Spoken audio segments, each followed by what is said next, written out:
السلام عليكم ورحمة الله وبركاته. الحمد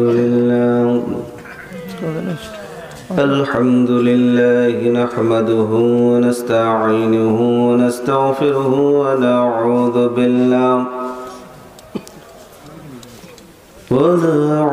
بالله من شرور أنفسنا ومن سيئات أعمالنا. من يهده الله فلا مضل له ومن يضلله فلا هادي له.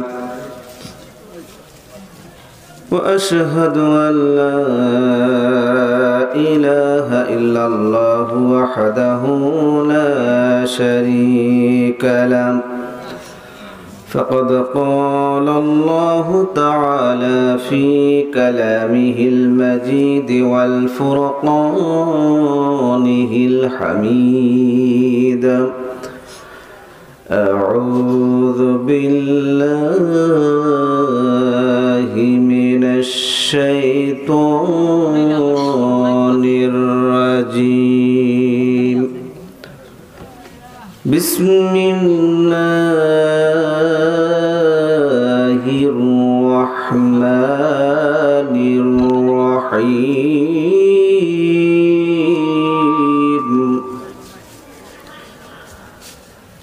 أم حسبتم أن تدخلوا الجنة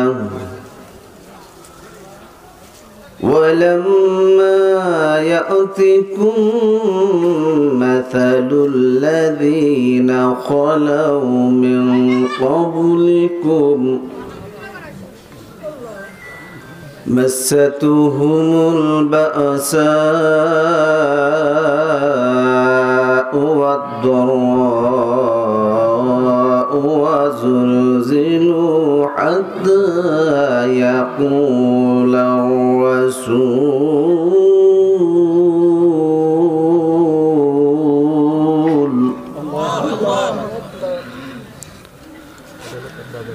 يقول الرسول والذين آمنوا معه متى نصر الله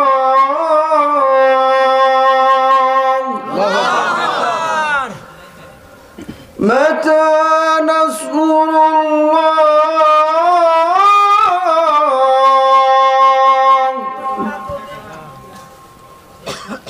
ألا إن نصر الله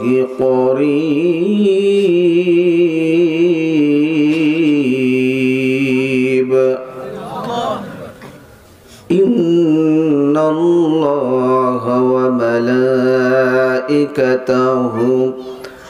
يصلون على النبي يا أيها الذين آمنوا صلوا عليه وسلموا تسليما. اللهم صل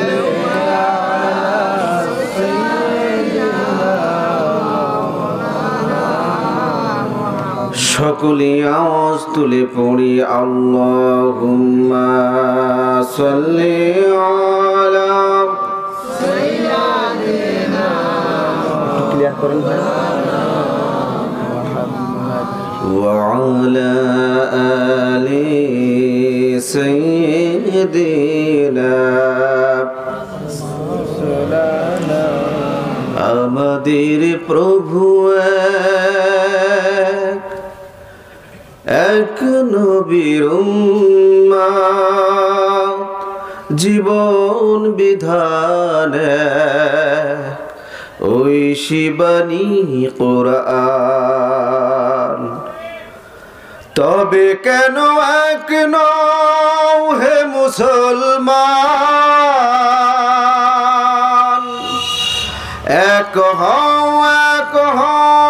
করিয়া আহ্বান, তবে কেন এক নও হে মুসলমান?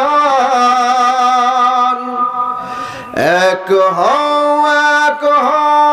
করি আহ্বান, আমাদের প্রভু এক নবীর উম্মত। আল্লাহুম্মা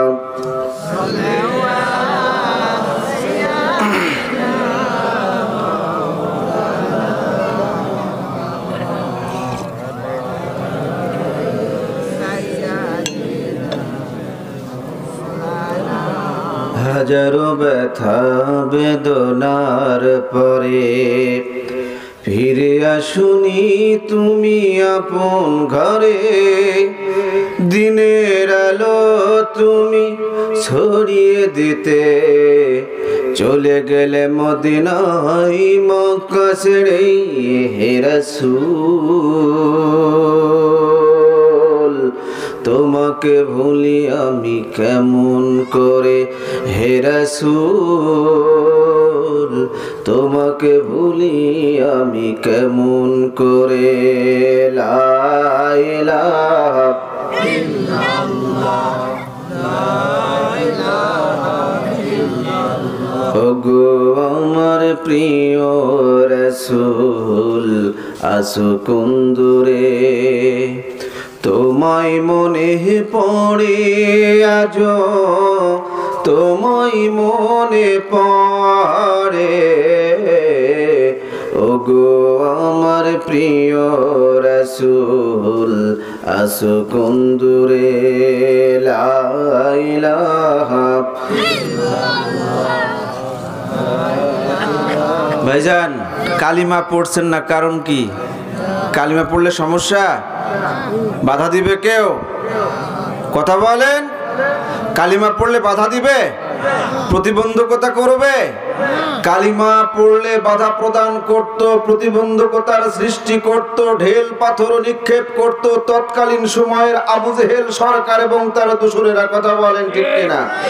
15.5 বছর এদেশের ডিজিটাল লেডি ফিরাউন কালিমার বিরুদ্ধে অবস্থান নিয়েছিল, আমাদের কণ্ঠনালীকে চেপে ধরতে চেয়েছিল।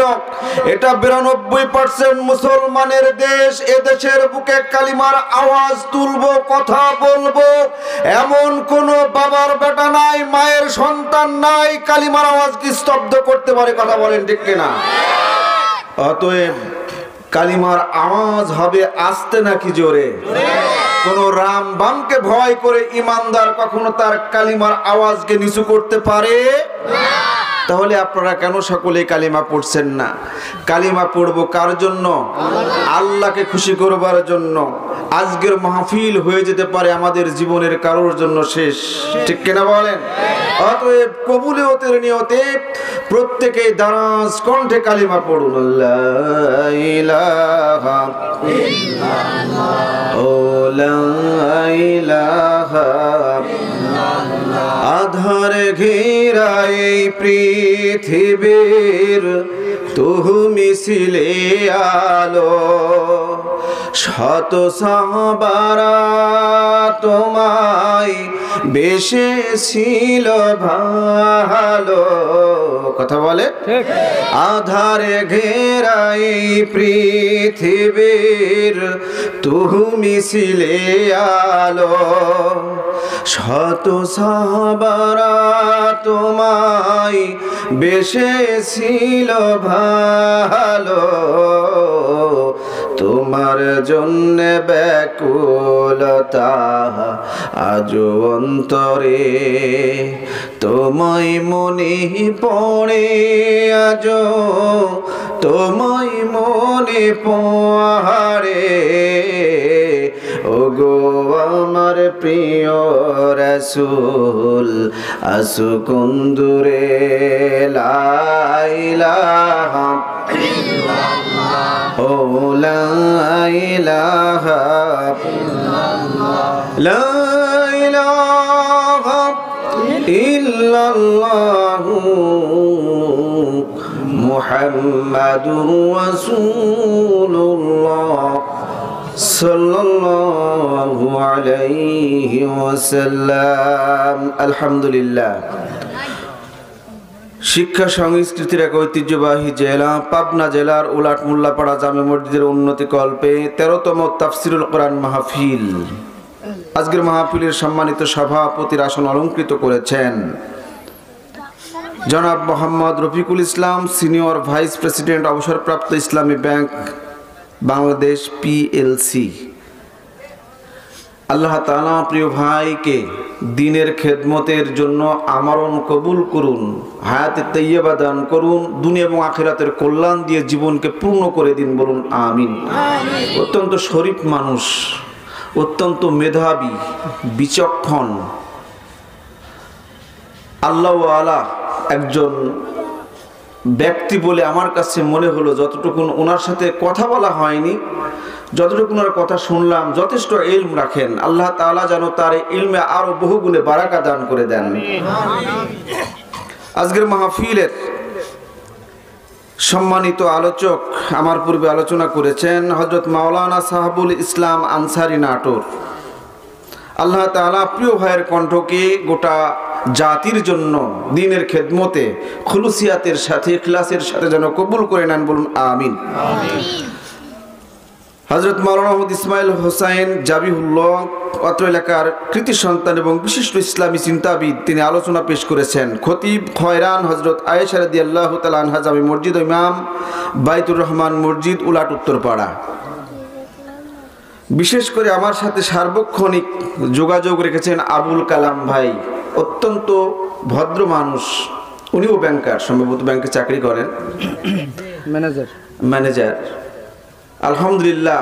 প্রিয় ভাইকেও যেন আল্লাহ তাআলা সকল বালা মুসিবত থেকে হেফাজত করে নিয়ে দ্বীনের জন্য আমরণ কবুল করে নেন, সকল কল্যাণ যেন দান করেন।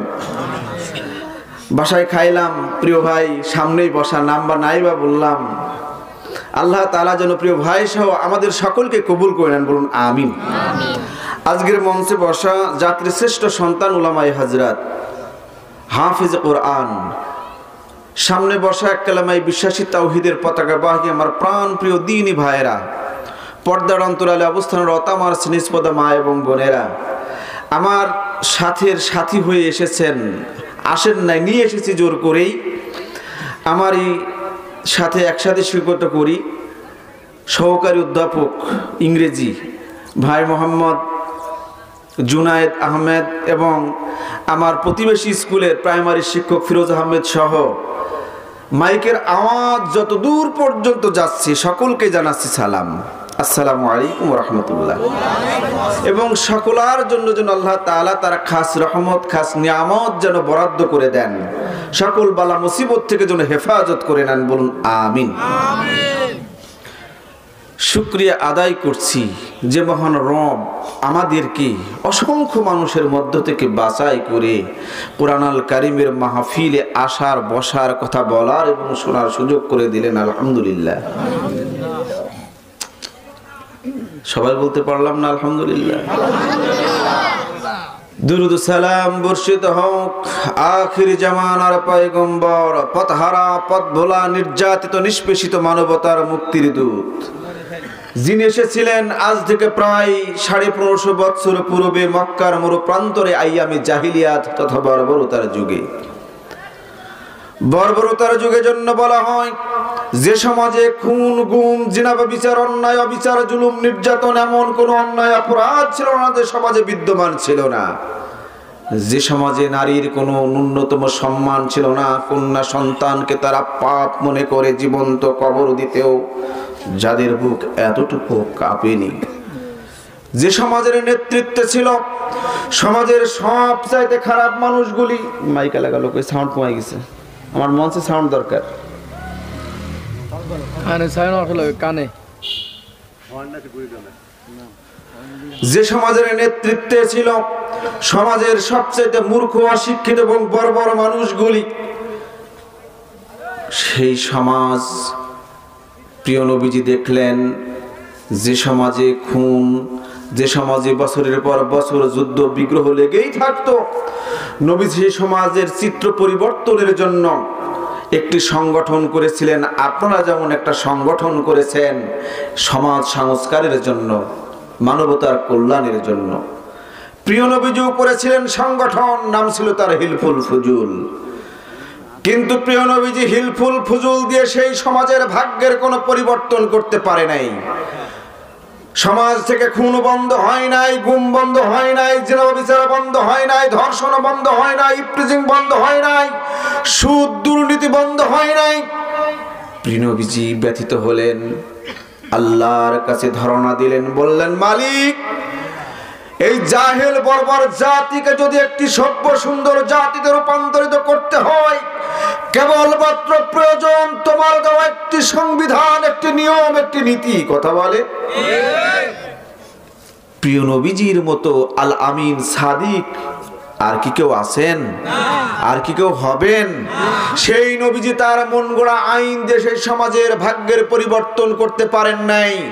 আল্লাহর কাছে ধর্ণা দিয়েছিলেন।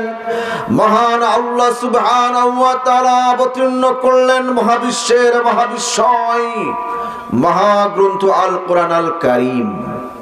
কোরআনের সংবিধান দিয়ে আমার প্রিয় নবীজি একটি বর্বর জাহিল জাতিকে সুন্দর সভ্য জাতিতে রূপান্তরিত করলেন। কিন্তু রান্নাঘর থেকে ছুটে এসে জীবন দিলেন হযরতে সুমাইয়া রাদিয়াল্লাহু তাআলা আনহা। নিজের কলিজাকে উৎসর্গ করলেন প্রিয় নবীজির চাচা হামজা রাদিয়াল্লাহু তাআলা আনহু। বাসর ঘর থেকে ছুটে এসে জীবন দিয়েছিলেন হযরতে হামজা রাদিয়াল্লাহু তাআলা আনহু। আমার প্রিয় নবী বিশ্ব নবী তায়েফের ময়দানে রক্তাক্ত জখম হয়েছিলেন। হযরতে বিশ্ব নবী সাল্লাল্লাহু আলাইহি ওয়াসাল্লাম উহুদের 15 দন্দান মোবারক শহীদ করেছিলেন। অতঃপর রচিত হয়েছিল একটি সোনালী ইতিহাস। কথা বলেন। অতএব শুধুমাত্র উলাট এই গ্রামে একটি সংগঠনের মধ্য দিয়ে সমাজের চিত্রের পরিবর্তন আদৌ সম্ভব নয়। সম্ভব হবে তখন এর পাশাপাশি যদি এই বাংলার সবুজ ভূখণ্ডে আমরা কালিমার পতাকাকে যদি বিজয়ের বেশে উড্ডয়ন করতে পারি, বিশ্বাস করুন, টেকনাফ থেকে তেতুলিয়া, রূপসা থেকে পাটুরিয়া, বাংলাদেশের প্রত্যেকটি ইঞ্চি ইঞ্চি জমিনের বুকে শান্তির ফুলকধারা প্রবাহিত হবে। কথা বলেন ঠিক না?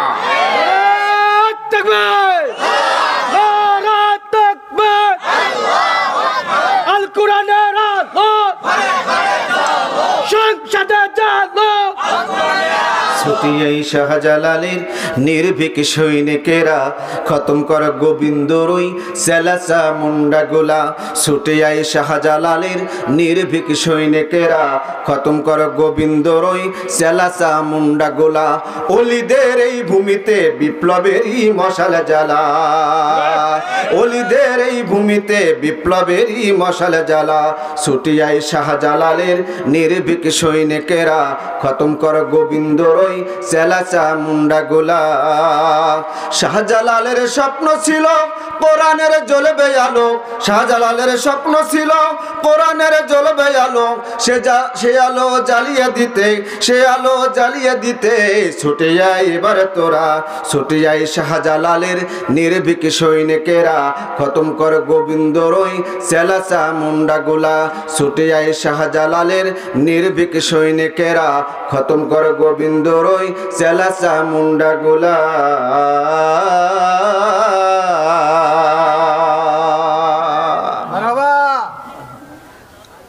ডাক আসবে কোরআনের জন্য, পারবো ইনশাআল্লাহ। জীবনের সর্বোচ্চটুকু ত্যাগ দিতে, সর্বোচ্চটুকু যদি আমরা ত্যাগ দিতে পারি, এই ভূখণ্ডে ইসলাম বিজয় লাভ করবেই করবে ইনশাআল্লাহ।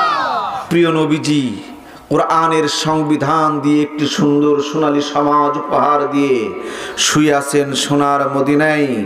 সেই নবীর প্রতি ভক্তি ভরা দরুদ ও সালাম পেশ করছি। সকলেই বলি সাল্লাল্লাহু আলাইহি ওয়াসাল্লাম। মাহফিলের ময়দানে আমরা আসতে পেরে খুশি নাকি বেজার? কথা হবে, প্রশ্ন করলে জবাব দিতে রাজি আপনারা? কারা কারা জবাব দিবেন না একটু হাত তুলে দেখান তো। এতগুলা লোক প্রশ্ন করলে আপনারা বুঝতে পারেন না হয়তো বা, প্রশ্ন করলে জানা থাকলে জবাব দিব ইনশাআল্লাহ। যে মহান রব আমাদেরকে কবুল করেছে। এখনো বাজারঘাটে অনেক লোক ঘোরাঘুরি করছে, অনুগ্রহ করে আপনারা একটু চলে আসুন, দয়া করে চলে আসুন, সময় কিন্তু বেশি নাই। পৃথিবীর সমস্ত মানুষ যদি আল্লাহর শুকরিয়া আদায় করে আল্লাহর তো অনেক লাভ হয়ে যাবে, তাই নয় কি? পৃথিবীর সব মানুষ যদি আল্লাহর নাশুকরি করে আল্লাহর কি খুব ক্ষতি হয়ে যাবে? আর প্রিয় ভাইরা, আল্লাহ রাব্বুল আলামিন আমাদেরকে পৃথিবীতে সৃষ্টি করেছেন কেবলমাত্র শুধুমাত্র তার গোলামের জন্য। আমরা গোলাম, আল্লাহর গোলাম। আমাদের রবের নাম কি? আল্লাহ সুবহানাহু ওয়া তাআলা জানান, ওয়া ইয তাআযানা রাব্বুকুম লাইন শাকারতুম লাযীদান্নাকুম ওয়া লাইন কাফারতুম ইন্না আযাবি লাশাদীদ। আল্লাহ রাব্বুল আলামিন বলেন, বান্দারে যদি তোমরা আমি আল্লাহর শুকরিয়া আদায় করো রে বান্দা, আমি আল্লাহ রাব্বুল আলামিন আমার নিয়ামতকে আরো বহু বহু গুণে বাড়িয়ে দিব। সুবহানাল্লাহ। আমার নিয়ামত খাবার পরেও যারা আমি আল্লাহর নাশুকরি করবে রে বান্দা, আমি আল্লাহ রাব্বুল আলামিন যে বিধান দিয়েছি সে বিধানকে অবজ্ঞা অবহেলা করে চলবা, আমার নাশুকরি করবা, ইন্না আযাবি লাশাদীদ।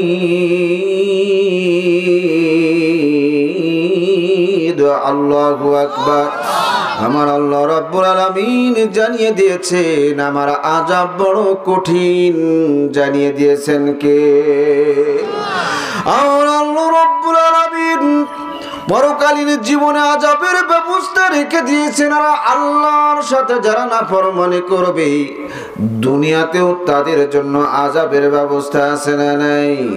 এই পৃথিবীতে আল্লাহর সাথে গাদ্দারি করেছিল ফেরাউন, পৃথিবীতে অপমানজনক পানিতে চুবিয়ে চুবিয়ে মেরেছিলেন। কথা বলেন ঠিক কিনা? নমরুদ আল্লাহর সাথে গাদ্দারি করবার কারণে, নাফরমানি করবার কারণে আমার আল্লাহ সুবহানাহু ওয়া তাআলা ল্যাংড়া মশা দিয়া পৃথিবীর বুক থেকে তারে বিদায় করে দিয়েছেন। আমরা দেখলাম এই বাংলার জমিনে সমস্ত মানুষ যখন হতাশ হয়ে গিয়েছিল, ফ্যাসিবাদী লেডি ফিরাউনের হাত থেকে বুঝি আমরা আর মুক্তি পেলাম না, পাবো না। মানুষের চিন্তা চেতনা যেখানে গিয়ে শেষ হয়, আমার আল্লাহর কৌশল সেখান থেকেই শুরু হয়ে যায়। আমার আল্লাহ রাব্বুল আলামিন আব্রাহার বাদশাকে যেমন একটা হস্তি বাহিনী, বিশাল হস্তি বাহিনীকে বিপর্যস্ত করেছিল ছোট্ট ছোট্ট আবাবিল পাখি দিয়া, বাংলাদেশের বৈষম্য বিরোধী ছাত্রের ছোট্ট ছোট্ট ছেলেগুলি আবাবিল পাখির মতো এসে আব্রাহার বাদশার মতো ফ্যাসিবাদীকে বাংলার জমিন ছাড়িয়ে ভারতের বুকে পাঠিয়ে দিয়েছেন। কথা বলেন ঠিক কিনা? এই জন্য আল্লাহর মার, জগতের মার আল্লাহ ধরেন ধরেন ধরেন না, ধরলে কিন্তু আল্লাহ কাউরে ছাড়েন না, ঠিক কিনা? যেদিন আজরাইল আসিয়া নিবে প্রাণ কাড়িয়া, চলবে? বলবো যেদিন আজরাইল আসিয়া নিবে প্রাণ কাড়িয়া, দিবে না থাকিতেই ধরার পর, সময় থাকিতে সত্যের সন্ধান কর। যেদিন আজরাইল আসিয়া নিবে প্রাণ কাড়িয়া, দিবে না থাকিতেই ধরার পর, সময় থাকিতে সত্যের সন্ধান কর। ভোলা মোহন রে মুনকার নাকির আসিয়া সওয়াল করবেন বসায়া, মুনকার নাকির আসিয়া সওয়াল করবেন বসায়া, কি জবাব দিবি সেই দিন কবরের ভেতর?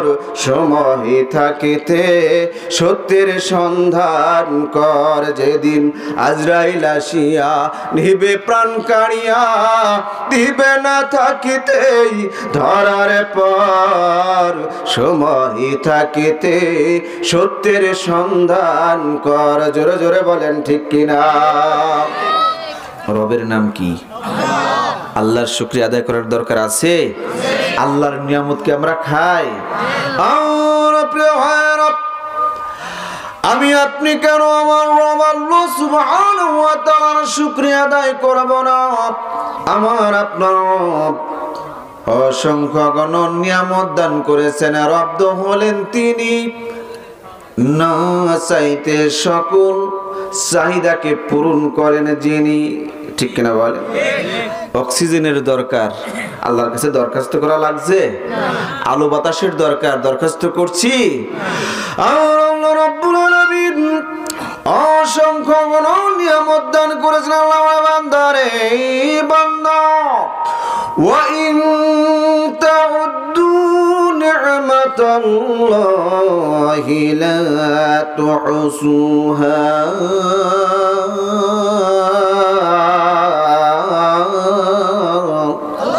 আল্লাহ বলে, বান্দারে যদি তোমরা আমি আল্লাহ রাব্বুল আলামিনের নিয়ামতগুলিকে একটা একটা করে গুনে গুনে শেষ করতে চাও রে বান্দা, তোমার হাতে জিন্দেগি শেষ হয়ে যাবে রে বান্দা।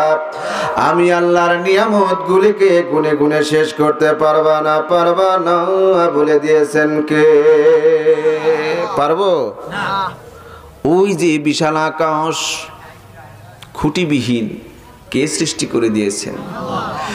বিস্তীর্ণ জমিনটাকে আমাদের জন্য বিছানা করে দিলেন আমার আল্লাহ রাব্বুল আলামিন। এই জমিনের উর্বরতা শক্তিকে বাড়িয়ে দিলেন।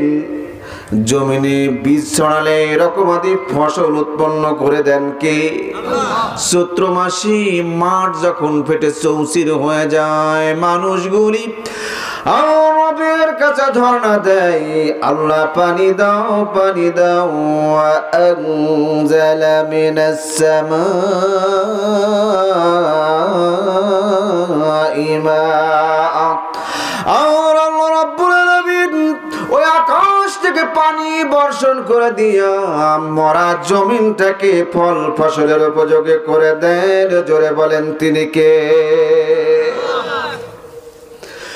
فبأي آلاء ربكما تكذبان الله أكبر। গোলাম, কেন তুমি আমার শুকরিয়া আদায় করবে না? আমার কোন কোন নিয়ামতের তুমি অস্বীকার করবা রে বান্দা? কোন কোন নিয়ামতের তুমি অস্বীকার করবা? কত লোকরে তো আমি আল্লাহ রাব্বুল আলামিন মায়ের পেটের ভিতরেই মেরে দিয়েছি। দুনিয়ার আলো বাতাস আমি আল্লাহ দেখতে দেই নাই। ঠিক কিনা বলে? মায়ের পেটের ভিতর থেকে আসে, মরা অবস্থায় আসে না? পেটের ভিতরে যখন তুমি ছিলা, কোন নেতা তোমার ক্ষুধায় খাদ্য দেয় নাই, পিপাসায় পানির যোগান দেয় নাই। দিয়েছি তো আমি তোমার রব। ঠিক কিনা বলে? গোলাম, এই পৃথিবীতে আসবে কেউ তোমার কথা ভাবে না। তোমার বাবা যখন ডাক্তার মাধ্যমে জানতে পেরেছে তুমি একজন পুত্র সন্তান হিসাবে পৃথিবীতে আগমন করবা, দুইটা ছাগল রেডি হয়ে গিয়েছিল। কিন্তু তোমার বাবা তোমার জন্য কোনো খাবারের যোগান রাখে নাই। পৃথিবীর আমজাম, কাঁঠাল, কলা, লিচু, কত ভালো ভালো খাবার তোমার জন্য উপযোগী ছিল না রে বান্দা। আমি আল্লাহ রাব্বুল আলামিন তোমার সেই রব, তোমার দরখাস্ত করা লাগে নাই রে বান্দা। আমি আল্লাহ রাব্বুল আলামিন তোমার পৃথিবীতে যাওয়ার বহু পূর্বে তোমার মায়ের স্তনে এমন খাবারের যোগান দিয়ে দিয়ে রেখেছি রে বান্দা, যে খাবার শীতকালে গরম করা লাগে না, গরমকালে ঠান্ডা করা লাগে না। চিল্লায়ে বলেন ঠিক কিনা? এ গোলাম, আমি আল্লাহ রব্বুল আলামিন তোমার মায়ের স্তনে খাবার দিয়ে বসে থাকি নাই, তুমি আমার গোলাম, আমি তোমার রব, কত দয়া তোমার উপরে রে বান্দা। তোমার চিকন কণ্ঠ নালীটা দুধের চুমুক দিলে আটকে যেতে পারে, এই জন্য আমি আল্লাহ দয়া করে তোমার মায়ের স্তনে 1 নয় 2 নয় 32টা ছিদ্র করে দিয়েছি। আল্লাহু আকবার। সেই আল্লাহরে ডাকার দরকার আছে না নাই? আল্লাহ রে ডাক রে বান্দা, সকলে বলেন আল্লাহ রে ডাক রে বান্দা, আল্লাহ রে ডাক, আল্লাহ রে ডাক রে বান্দা, আল্লাহ রে ডাক। যখন তুমি ছোট্ট ছিলা, দাঁত ছিল না মুখে, নরম খাবার দিলেন আল্লাহ মহাজননীর বুকে রে, মহাজননীর বুকে।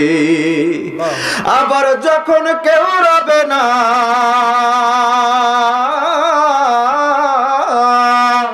যখন তোমার কেউ রবে না, রবে না আল্লাহ পাক, ঠিক না বলেন? যখন তোমার কেউ রবে না, রবে না আল্লাহ পাক। আল্লাহ রে ডাক রে বান্দা, আল্লাহ রে ডাক।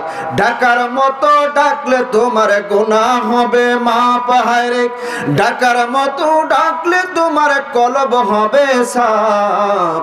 আল্লাহ রে ডাক রে বান্দা, আল্লাহ রে ডাক, আল্লাহ রে ডাক রে বান্দা, আল্লাহ রে ডাক। বলেন মারহাবা। ডাকছি আল্লাহ রে না। আর প্রিয় ভাইরা, এরপর ওই মানুষ আল্লাহর দেয়া নামত খাবার পরেও রামবামের পিছনে স্লোগান দেয়, আছে না নাই? আল্লাহ বলেন বান্দারে, কেন তুমি রামবামের পিছনে স্লোগান দেবা? এই মানুষ আল্লাহর নিয়ামত খাবার পরও বাবা মার সাথে খারাপ আচরণ করে, আছে না নাই? আল্লাহ বলেন বান্দারে, বাবা মার সাথে কেন খারাপ আচরণ করবা? আমি তোমার রব, এই পৃথিবীতে তোমার নিয়ে আসলাম কেমন করে, কতটা অসহায় তুমি ছিলা রে বান্দা। একবার খেয়াল করে দেখো রে বান্দা, আল্লাহু আখরাজাকুম মিন বুতুনি উম্মাহাতিকুম লা তা'লামুনা শাইআ।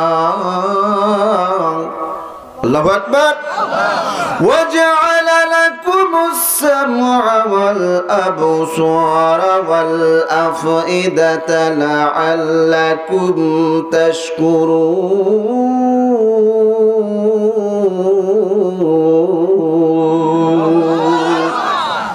আল্লাহ রাব্বুল আলামিন তোমাকে তোমার মায়ের পেটের ভিতরে যে কেমন অবস্থায় বের করে এনেছিলাম রে বান্দা, কোনো কিছুই তুমি জানতে না। লা তা'লামুনা শাইআ, তোমার শ্রবণ শক্তি ছিল না, দৃষ্টি শক্তি ছিল না, অনুভূতি শক্তি ছিল না। আমি আল্লাহ রাব্বুল আলামিন তোমার শ্রবণ শক্তি দিয়েছি, দৃষ্টি শক্তি দিলাম, অনুভূতি শক্তি দিলাম রে বান্দা। এই জন্য এগুলি দিয়েছি রে বান্দা, লাআল্লাকুম তাশকুরুন। জীবনের সকল জায়গায় আমি আল্লাহর বিধান মেনে মেনে দুনিয়ার জীবনের পথগুলি চলবা, ঠিক কিনা? আমরা কত অসহায় অবস্থায় পৃথিবীতে ছিলাম। এই পৃথিবীতে গরু ছাগলের বাচ্চা হলে কিছুক্ষণ পরে খাড়া হয়ে দাঁড়িয়ে মায়ের স্তনে মুখটা লাগিয়ে নিজেই হাঁটা চলা করে, কথা বলেন ঠিক কিনা? আমরা পারতাম নাকি ভাই? পেশাব করেছি, পায়খানা করেছি, পেশাবের উপরেই গড়াগড়ি দিয়েছি। আরে আমার আল্লাহর কত দয়া, মায়ের অন্তরে এত মহাব্বত, এত ভালোবাসা আল্লাহ পয়দা করে দিয়েছেন। আমার আল্লাহ জনম দুঃখিনী মায়ের অন্তরে এমন ভালোবাসার পয়দা করে দিয়েছেন, এমন জ্ঞান দান করেছেন, সন্তান কান্নাকাটি করলে কেন কাঁদছে কেউ না বুঝলে বুঝতে পারেন যিনি, তিনি হলেন জনম দুঃখিনী মা, কথা বলেন ঠিক কিনা? কিন্তু এই সমাজে সেই মায়ের কষ্ট দেওয়ার মানুষ আমাদের সমাজে আছে না নাই? জোরে বলেন আছে না নাই? সেই মাকে যারা কষ্ট দিবে এই মানুষের জন্য জান্নাতকে আল্লাহ তাআলা হারাম করেছেন। পৃথিবীতে বাবা মাকে পাওয়ার পরেও যারা জান্নাতকে নিতে পারলো না, তার চাইতে হতভাগা আর কেউ হতে। বাবা মায়ের খুশিতেই জান্নাত, বাবা মায়ের অখুশিতেই জাহান্নাম। খুব সাবধান। শুধু নামাজ পড়ার নাম ইসলাম নয়, শুধু রোজা করে জান্নাত পাওয়া যাবে না, মানতে হবে আল্লাহর সকল বিধিবিধানগুলি। সকল বিধিবিধানগুলি মেনে নেওয়াই হলো আল্লাহর শুকরিয়া, শুধু আলহামদুলিল্লাহ নয়। ঠিক কিনা বলেন? এক জনমে মায়ের দুগ্ধ, বলবো এক জনমে মায়ের দুগ্ধ খেলে কত দিন,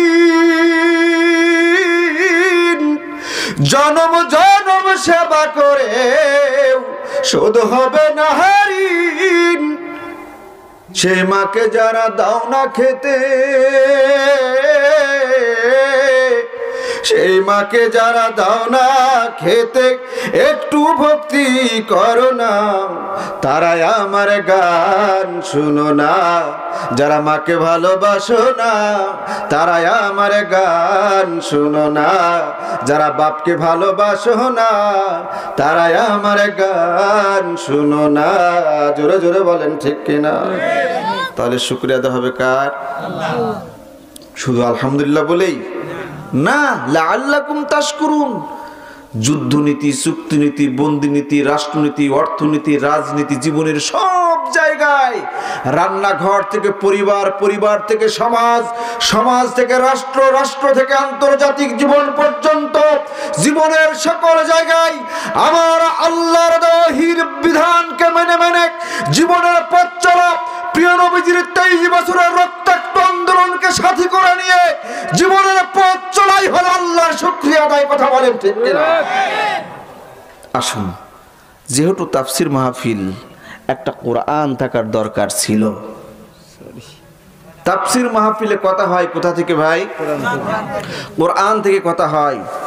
আমি আপনাদের কাছে জানতে চাই, আমাদের দেশে অনেক জাহেল শিক্ষিত, আবু জাহেল নাম ছিল তার, আবুল হাকাম। জাগতিক জ্ঞান বুদ্ধি তৎকালীন সময়ে আবুল হাকামের এত বেশি ছিল, যার কারণে তাকে জ্ঞানের পিতা বলা হতো। কিন্তু ওহির বিধান আসার পরে, ওহির জ্ঞান আসার পরে, কোরআন আসার পরে ওহির জ্ঞান তার ভিতরে না থাকার কারণে হ্যাসাং লাইটের কাছে মোমবাতির কোনো দাম আছে নাকি ভাই? সে হয়ে গেল আবু জাহেল, আবু জাহেল। বর্তমান সময় আমাদের সমাজে এমন অনেক জ্ঞানী ব্যক্তি থাকতে পারেন, জাগতিক জ্ঞানে সমৃদ্ধ, কিন্তু ওহির জ্ঞান ভিতরে না থাকার কারণে এমন কিছু কথা বলে ফেলে তৎকালীন আবু জাহেলকেও হার মানায়। কথা বলে, যদি কোনো মূর্খ মানুষও বলে কোরআন এক জিনিস, রাজনীতি আর এক জিনিস, ইসলাম এক জিনিস, রাজনীতি আর এক জিনিস, এটা কি মূর্খতার পরিচয় নয়? কোরআন আল কারীম হলো তিবিয়ানাল লিকুল্লি শাই, এমন কোন বিষয় নাই আল্লাহ কোরআনে ব্যাখ্যা করে করে বলে দেন নাই। সুবহানাল্লাহ। কোরআন এসেছে মানবতার কল্যাণের জন্য, হুদাল্লিন নাস করে গোটা পৃথিবীর মানুষের পথ প্রদর্শনের কিতাব এসেছে আল কোরআন। ঠিক কিনা? প্রশ্ন করব একটু, নাকি কোরআন অন্য কাজ এসেছে? কোরআন এসেছে মূলত এই জন্য, ফজরের নামাজের পরে কোরআন তেলাওয়াত করব, বুকে জড়িয়ে ধরবো, চুমা খাবো, নির্দিষ্ট জায়গায় রেখে দিব, পড়লেই 10টা করে নেকি প্রত্যেকটি হরফে আছে না নাই? কোরআন এসেছে এই জন্য। ঠিক কিনা বলেন? হ্যাঁ, এই জন্য হুজুর, এই জন্য এসেছে। ও আচ্ছা আচ্ছা, বুঝতে পারছি, আপনার অত্যন্ত সজাগ এবং সচেতন। কোরআন এসেছে মূলত এজন্য, বাবা মারা গেলে, মা মারা গেলে তার সফিনা খতম করার জন্য হাফেজদেরকে নিয়ে আসবেন, তারা কোরআন তেলাওয়াত করবে, জান্নাত পর্যন্ত পৌঁছানোর জন্য একটু চোখের পানি ফেলে কাঁদবেন, হুজুরদের খাওয়াবেন, হাদিয়া তোহফা দিবেন, এজন্য কোরআন এসেছে। ঠিক কিনা বলেন? এজন্য আসে নাই? বুঝতে পারছি। কোরআন এসেছে এজন্য, জিনে ভূতে যদি ধরে, কোনো ডাক্তারের বাবারও ক্ষমতা নাই জিনের কাছে ভিড়া, ডাক্তারকে থাপ্পড়ায় ছেড়ে দিবে, আছে না নাই? তাহলে ওই জায়গায় জিন ভূত তাড়ানোর জন্য মসজিদের ইমাম বা কোনো হুজুরকে খোঁজে, হুজুর এই জিনে আসর করছে, এই এর থেকে বাঁচান। কোরআন আসলো জিন ভূত তাড়ানোর জন্য, ঝাড়ফুঁকের কিতাব হয়ে পৃথিবীতে যাতে দুষ্টু জিনেরা কোনো মানুষকে কোনো অনিষ্ট করতে না পারে, এজন্য কোরআন পৃথিবীতে এসেছে, তাই নয় কি? এজন্যও নয়, তাহলে কোরআন আসলো কেন? কোরআনের বাড়িটা ছিল কোথায়? লাউহে মাহফুজ, সম্মানিত জায়গায় তিনি ছিলেন। পৃথিবীতে আসলেন কেন? যে পৃথিবীর মানুষ এত নাফরমান, আল্লাহর দেওয়া হাত দিয়ে খায়, আল্লাহর দেওয়া চোখ দিয়ে দেখে, অথচ ওই নাফরমান, ওই বেঈমান আল্লাহর দেওয়া হাত দিয়ে আল্লাহর পাঠানো কোরআনকে দূরে সরিয়ে দিতে চায়, ঠিক কিনা বলেন? অতএব কোরআন পৃথিবীতে আসলো কেন? যদি আমরা কোরআনকে প্রশ্ন করি, কোরআন তার জবাবে বলেন, আল্লাহ রাব্বুল আলামিন বলেন, কিতাবুন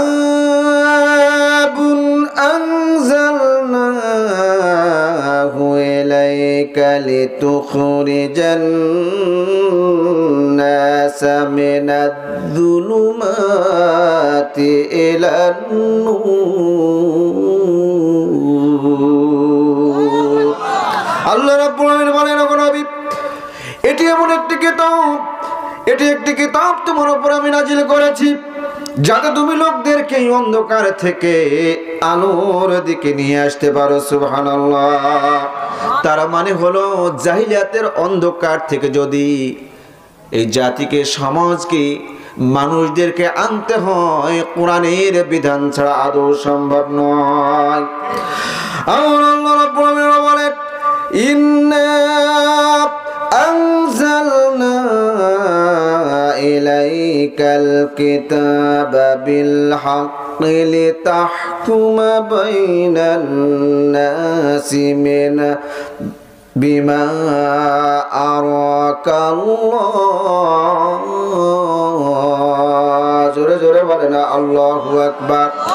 আমি কোরআন নাজিল করেছি, ন্যায় সত্যের বিধান দিয়েছি, যাতে করে মানুষের মাঝে এই ন্যায় সত্যের বিধান দিয়ে বিচার ফয়সালা করতে পারো। তার মানে হলো, আল্লাহ সুবহানাহু ওয়া তাআলা কোরআন পৃথিবীতে পাঠালেন এই সমাজ রাষ্ট্রে ন্যায় ইনসাফপূর্ণ বৈষম্যবিহীন একটি সমাজ বিচার ব্যবস্থা প্রতিষ্ঠার জন্য এসেছে আল কোরআন।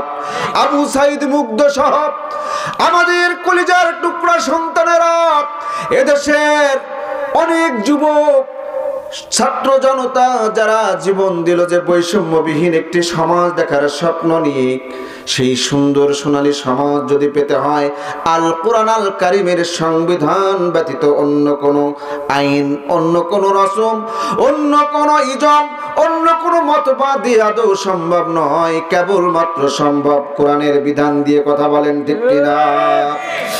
আমার আল্লাহ রাব্বুল আলামিন বলেন, لقد أرسلنا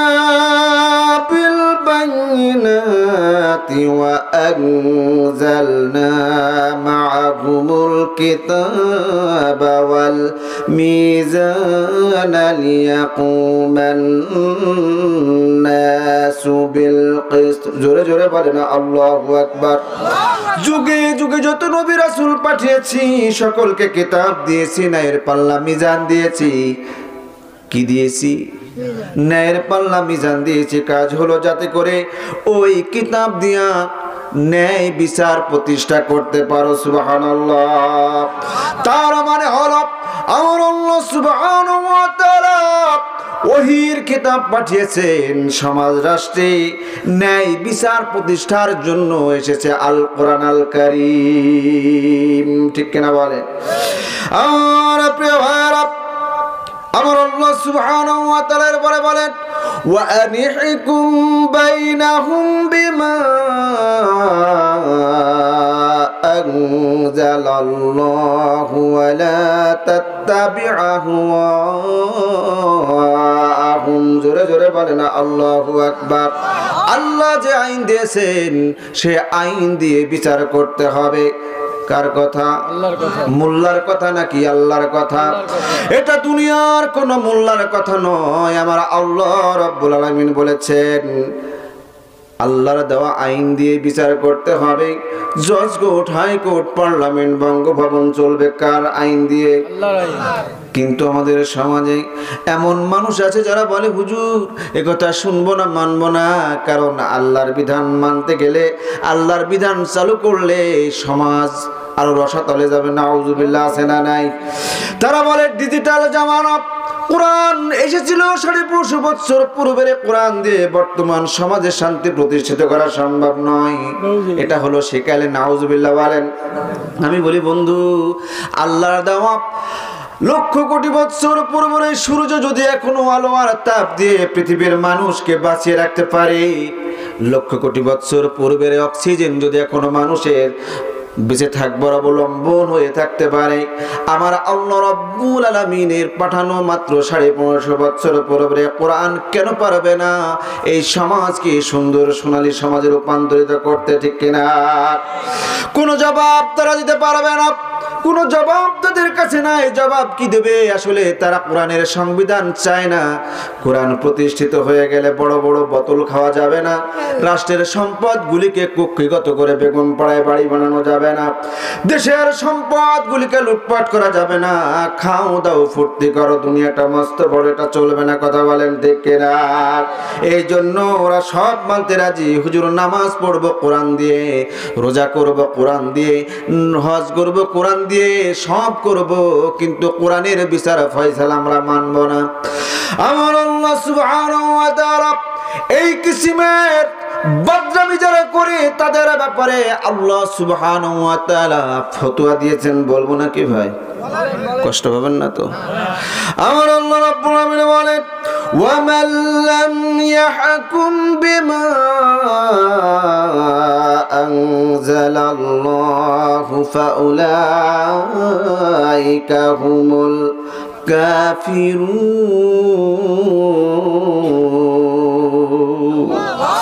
আল্লাহ রাব্বুল আলামিন বলেন, আল্লাহর দেওয়া আইন দিয়ে যারা জজ কোর্ট, হাইকোর্ট, পার্লামেন্ট, বঙ্গভবন যারা চালাবে না, আমরা আল্লাহ জানিয়ে দিলেন তারাই হলো টাটকা কাফের। ফতোয়াটা কার?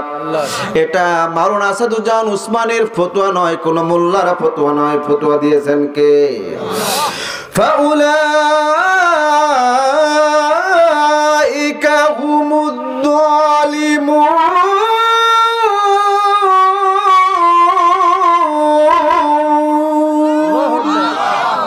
আল্লাহ রাব্বুল আলামিন বলেন, আল্লাহর আইন দিয়ে যারা জজ কোর্ট, হাইকোর্ট, পার্লামেন্ট, বঙ্গভবন যারা চালায় না, তারা হলো টাটকা জালিম। কথাকার?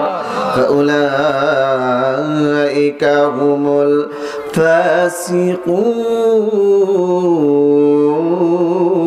ফাসিকুন। আমার আল্লাহ বললেন, আল্লাহর দেওয়া আইন দিয়ে যারা সমাজ রাষ্ট্র চালায় না, জজ কোর্ট, হাইকোর্ট, পার্লামেন্ট যারা চালায় না, ও নামাজ পড়ুক, রোজা করুক, হজ করুক, বাবা মার খেদমত করুক, যত দরবেশ বাবা হোক, সাধু বাবা হোক, ও হলো টাটকা কাফের, টাটকা জালেম, টাটকা ফাসিক। ফতোয়া দিয়েছেন কে? কষ্ট পাইলেন? এরপরেও এক শ্রেণীর মানুষ যারা বলে হুজুর আল্লাহর দিন প্রতিষ্ঠার আন্দোলনের সাথে থাকবো না, হুজুরদের সাথে আমরা নাই, কারণ হুজুরদের সাথে থাকলে ঝামেলা। আমরা নামাজ পড়বো, রোজা করব, টুকুস করে জান্নাতের ভিতরে গিয়া আমরা ক্ষীর খেজুর খাবো, আঙ্গুর বেদানা খাবো। আমরা ওই সমস্ত ঝামেলার ভিতরে নাই, রাজনীতির মধ্যে নাই। আমি বলি বন্ধু, আমার রাসূল কি মদিনায় রাষ্ট্রপ্রধান ছিলেন নাকি?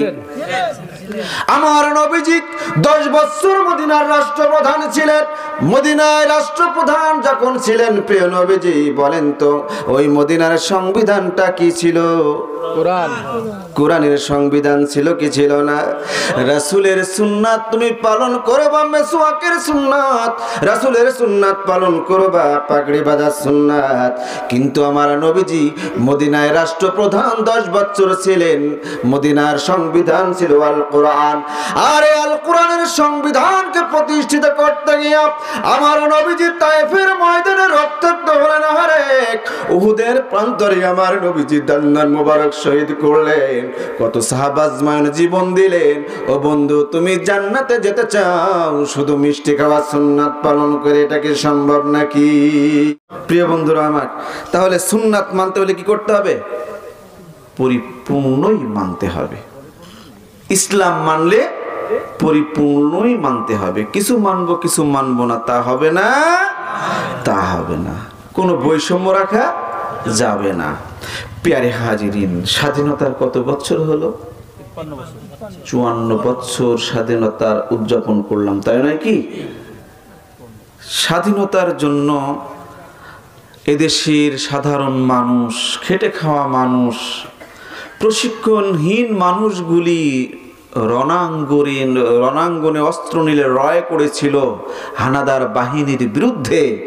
নিশ্চিত মৃত্যু জানার পরেও কারণটা কি বলতে পারি কেউ?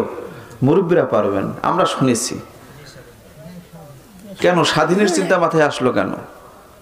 এজন্যই আসলো, ওরা আমাদের অধিকারগুলিকে কেড়ে নিতে চেয়েছিল, কেড়ে নিয়েছিল।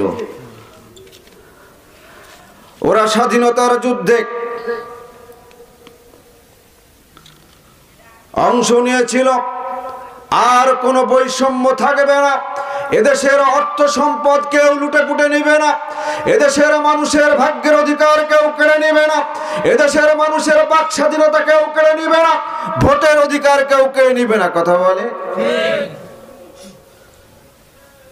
এক সাগর রক্তের বিনিময়ে অর্জিত লাল সবুজের পতাকা, অনেক মা বোনের ইজ্জত আর সম্ভ্রমের বিনিময়ে দীর্ঘ 54টি বছর যারাই ক্ষমতা এসেছে, এই বাংলার জমিনে আলেমদের উপরে তারাই টর্চার করেছে। কথা বলেন ঠিক না?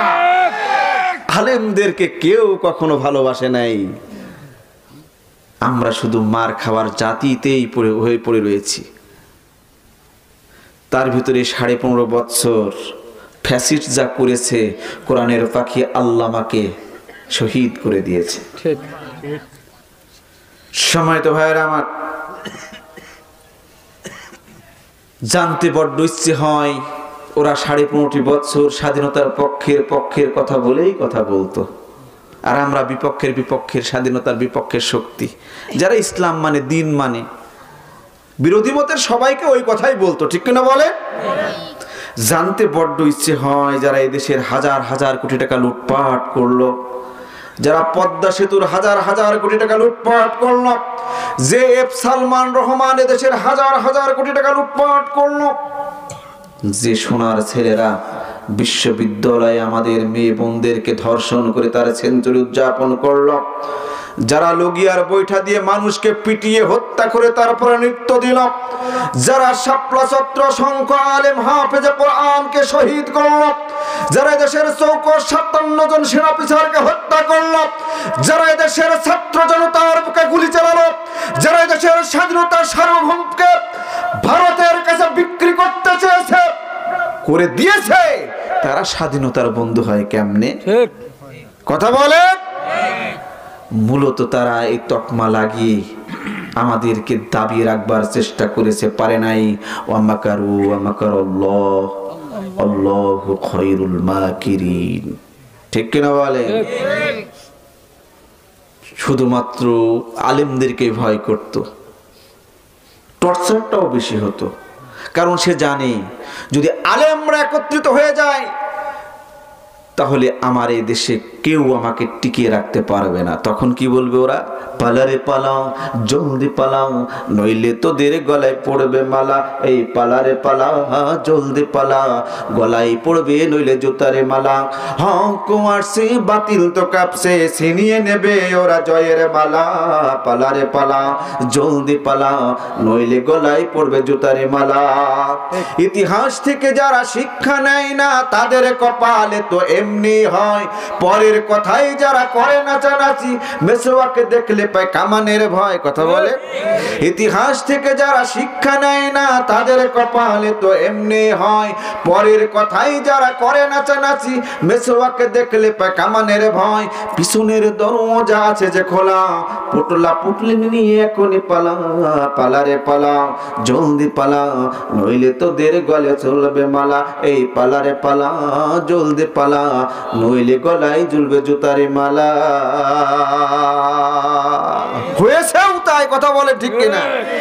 সম্মানিত ভাইয়ের আমার, শুধু তাই নয়, তার চেলা চামুন্ডরাও পালাতে পেরেছে, অনেকে পালাতে গিয়েও পালাতে পারে নাই। এফ সালমান রহমান দরবেশ মানুষ, দাড়ি গোপ শেষে পালাতে গিয়ে আটকা পড়লো বেচারা। মনে পড়ে যায় কোরআন আল কারিমের ওই আয়াতে কারিমা, মা আগনা আন্নি মালিয়া হালাকা আন্নি সুলতানিয়া। যেই দিন আল্লাহ সুবহানাহু ওয়া তাআলা পাকড়াও করবেন, জাহান্নামের ফয়সালা যখন হয়ে যাবে, তখন সে বলবে, হায় মালিয়া, কত সম্পদ ছিল আমার, হাজার হাজার কোটি টাকার সম্পদ ছিল আমার, আমার সম্পদ আজ আমাকে জাহান্নামের আযাব থেকে বাঁচাতে পারছে না। আফসোস আফসোস। সেই কিয়ামতের বিভীষিকাময় চিত্র আমরা নিজের চোখেই দেখলাম। শুধু মুখে শুনতাম, সকাল বেলার ধনীরে তুই ফকির, সন্ধ্যাবেলা নিজের চোখের সম্মুখেই দেখলাম। ঠিক কিনা বলে?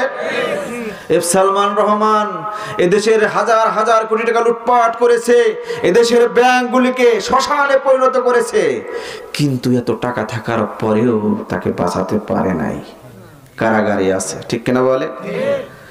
মানিক মিয়া, কত উদ্ধত্তপূর্ণ আচরণ ছিল আলেমদের উপরে, ইসলামের উপরে, কত তার ক্ষোভ, কত কষ্ট ইসলাম বিদ্বেষী মানুষ।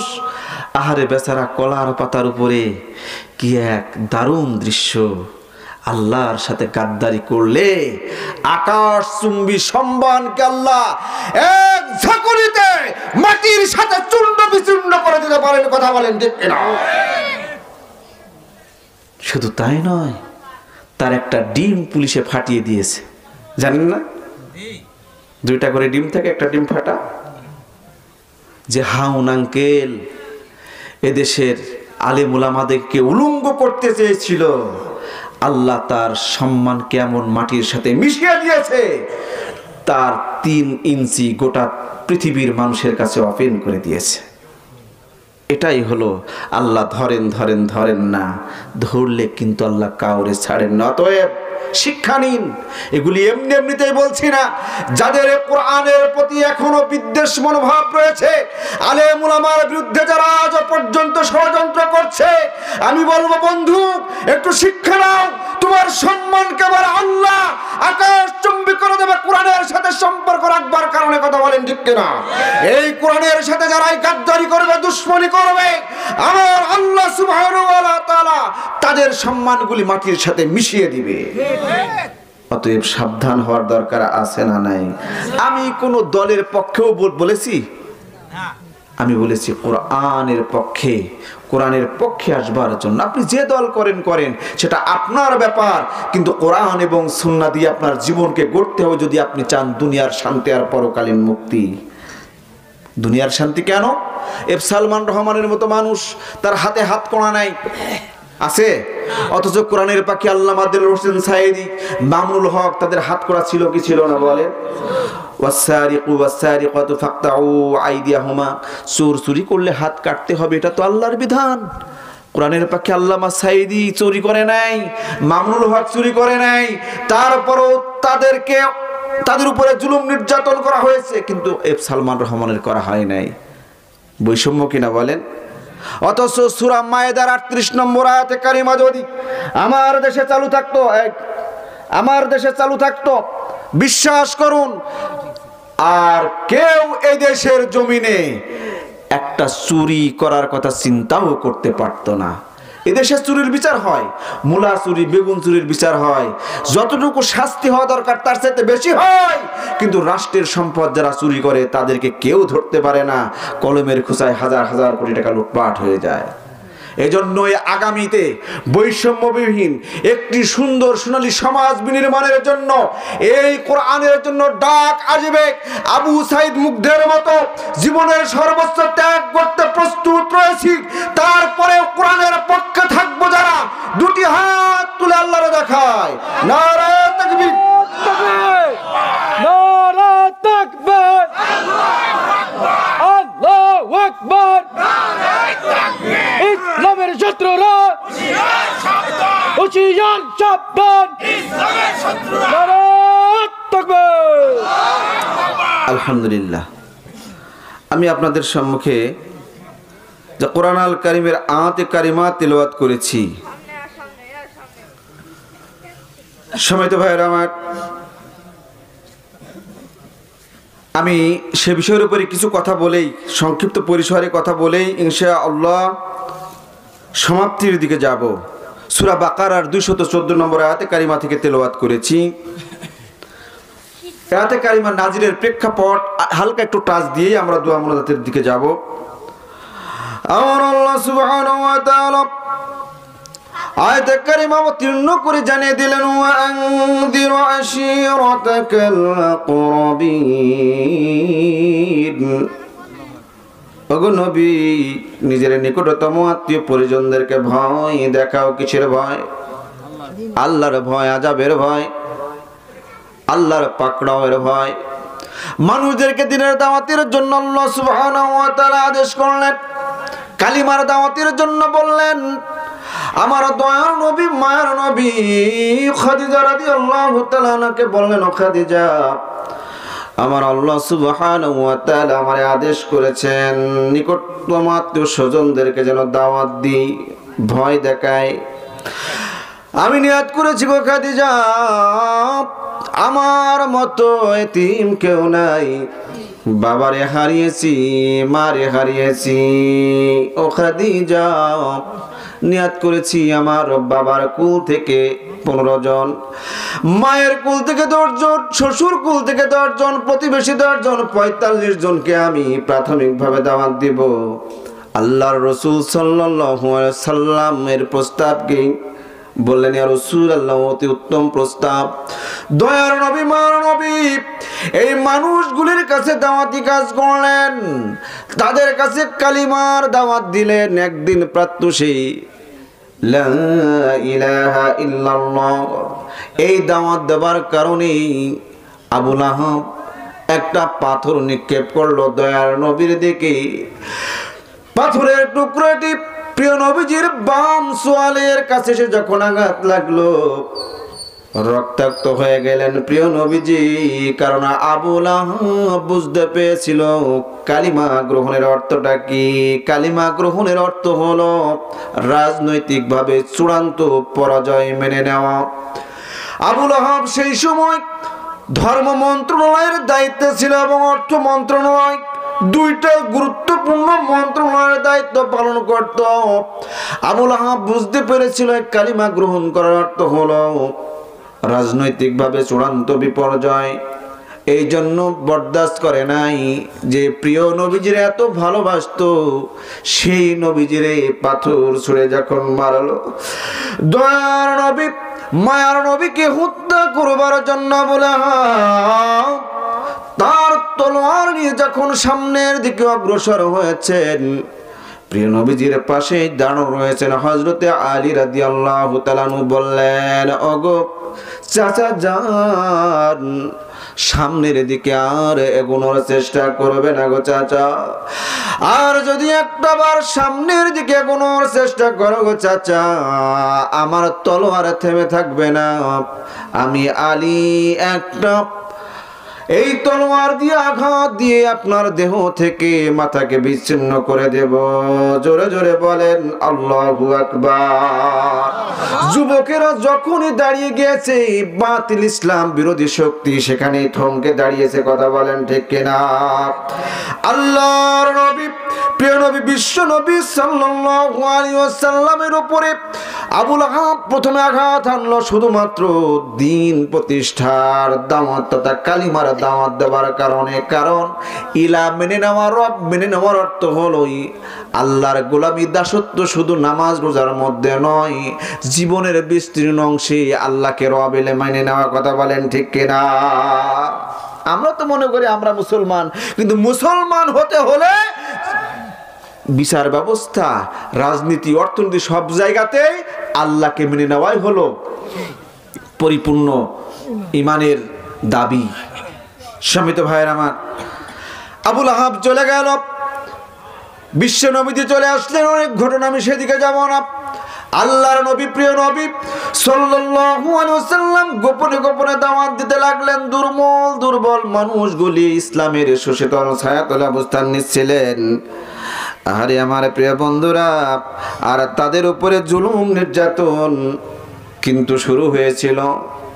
কিন্তু তারপরেও ইসলামের পতাকা তলে যখন মানুষ দলে দলে কাতারে কাতারে গোপনে গোপনে ভিড়ছে, আবু জাহেল চিন্তা করল এইভাবে যদি চলতে থাকে এমন একটা সময় আসবে আমাদের আর কোনো খাওয়া থাকবে না, আমাদেরকে দল পার্টি ছেড়ে পালাতে হবে, আমাদের ক্ষমতা আমাদের হাত ছাড়া হয়ে যাবে। কারণটা হলো মুহাম্মদ এমন একজন মানুষ, তার কাছে যেই ব্যক্তি যাবে তার মধুর মিষ্টি কথা শোনার সাথে সাথে সত্য দ্বীনের সংস্পর্শে চলে আসবে। সুবহানাল্লাহ। এমনটা দীর্ঘ 15.5 বছর ছিল কি ছিল না?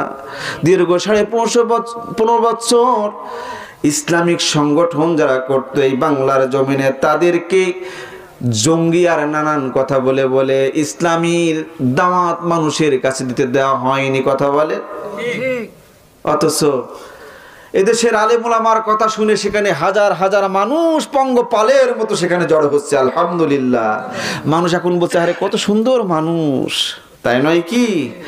আবু জাহেল চিন্তা করলেন মুক্ত ময়দানে যদি দাওয়াতি কাজ করতে পারে তাহলে আমাদের কোনো খাওয়া থাকবে না, অতএব সন্ধি করতে হবে, চুক্তি করতে হবে। এই জন্য চুক্তি আর সন্ধির প্রস্তাব নিয়ে বিশ্ব নবীজির কাছে গেল।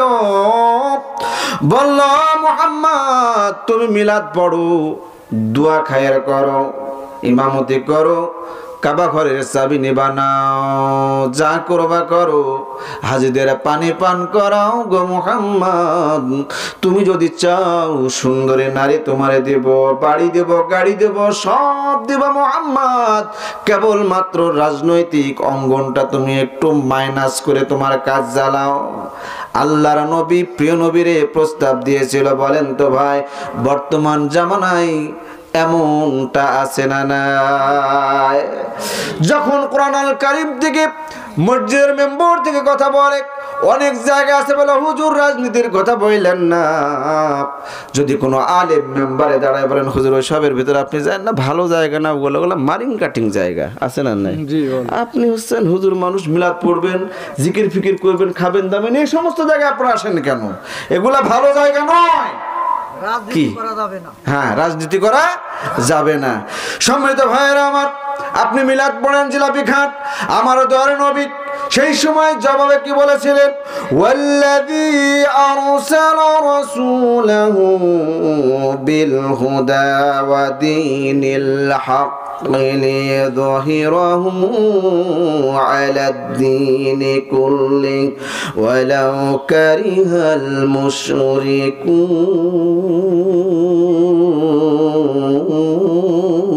আল্লাহু আকবার। আল্লাহ রাব্বুল আলামিন প্রিয় নবীজির উপরে ওহী নাজিল করেছেন। আমার রাসূল বলেন আল্লাহ মানে প্রেরণ করেছেন ন্যায় সঙ্গত বিধি বিধান দিয়া মানুষের তৈরি করা যত মতবাদ, যত ইজম, যত রসম রয়েছে, সমস্ত মতবাদ, সমস্ত রজম, সমস্ত বিধি বিধানগুলিকে জমিনের বুকে দাফন করে দেয়া আল্লাহর আইনকে প্রতিষ্ঠার জন্যই আল্লাহ মানে প্রেরণ করেছেন। সুবহানাল্লাহ। রাসূল তো নাই, আমরা হলাম সেই রাসূলের উম্মত, আমাদেরও দায়িত্ব আছে না নাই? নাই? আমাদের যদি সেই দায়িত্ব থেকে থাকে বন্ধু, আমরা যে যে জায়গায় আছি সেই জায়গা থেকে এই কোরআন প্রতিষ্ঠিত করতে হবে। মানুষের তৈরি করা মতবাদকে দূর করার জন্য নামাজ পড়া যেমন ফরজ, রোজা করা যেমন ফরজ, এই কাজের সাথে সম্পৃক্ত হওয়াটা শুধু তেমন ফরজ নয়, এটা হলো ফরজে আইন। যদি না সেই নেতার কথাগুলিকে মেনে নেব, দুনিয়ার জীবনের পথ চলবো ইনশাআল্লাহ। অতঃপর সাহাবীদের উপরে অত্যাচার শুরু হলো। হযরত বেলাল রাদিয়াল্লাহু তাআলা আনহু, খাব্বাব, খুবাইব রাদিয়াল্লাহু তাআলা অত্যাচার। অতঃপর তারা গিয়ে আল্লাহ রাসূল সাল্লাল্লাহু আলাইহি সাল্লামের কাছে গিয়ে বলল, ইয়া রাসূলুল্লাহ, আর কত সহ্য করব, আর তো পারি না গো রাসূল, আপনি একটু দয়া করে আমাদের জন্য আল্লাহর কাছে দোয়া করেন না, আমরা তো আর সইতে পারছি না, আর কত সহ্য করব। কথা বলেন, এত অত্যাচার। বেলাল রাদিয়াল্লাহু তাআলা আনহু তাকে বালির উপরে শুইয়ে রেখে বুকের উপরে পাথর চাপা দিয়েছে, খেজুর পাতা রশি দিয়ে হাত পা বেঁধে আল্লাহ রাসূল সাল্লাল্লাহু আলাইহি সাল্লামের প্রতি ঈমান আনার কারণে, আল্লাহর উপর ঈমান আনার কারণে, রাসূলকে নেতা মেনে নেবার কারণে যখন তার বুকের উপর পাথর চাপা দিয়েছে, আঘাত করছে, বেলাল আহাদ আহাদ আহাদ কুল হু আল্লাহু আহাদ আল্লাহুস সামাদ লাম ইয়ালিদ ওয়া লাম ইউলাদ ওয়া লাম ইয়াকুল লাহু কুফুয়ান আহাদ। তারপরও বেলাল রাদিয়াল্লাহু তাআলা আনহু ঈমান থেকে দূরে সরে যান নাই।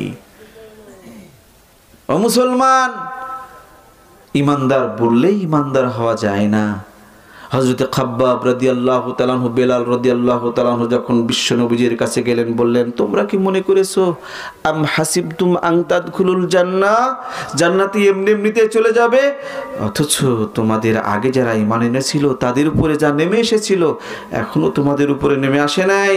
তাদের উপরে নেমে এসেছিল কষ্ট, ক্লেশ, বিপদ, মুসিবত এত বেশি এসেছিল, সেই সময় তাদেরকে প্রকম্পিত করা হয়েছিল।